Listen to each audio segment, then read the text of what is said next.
ડિબ્રુગઢમાં નવા વિધાનસભા સંકુલનું નિર્માણ 2025ના અંત સુધીમાં થશે શરૂ તેવી જાહેરાત કરતા અસમના મુખ્યમંત્રી હિમંત બિસ્વા શર્મા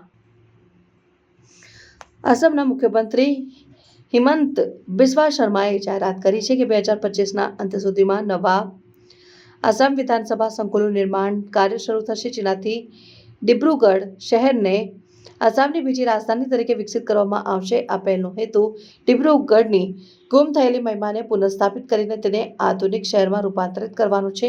મુખ્યમંત્રી શર્માએ 26મી જાન્યુઆરી 2025ના રોજ પ્રજાસત્તાક દિવસની ઉજવણી દરમિયાન ડિબ્રુગઢને રાજ્યની બીજી રાજધાની બનાવવાની જાહેરાત કરી હતી.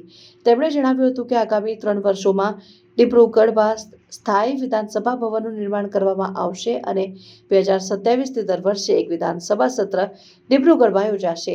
આ યોજના હેઠળ ડિબ્રુગઢમાં 160 ધારાસભ્યો માટે વિધાનસભા ભવન અને તેમના નિવાસ સ્થાનોનું નિર્માણ કરવામાં આવશે. નિર્માણ કાર્ય 2025માં શરૂ થઈને 2027 સુધી પૂર્ણ કરવાની યોજના છે.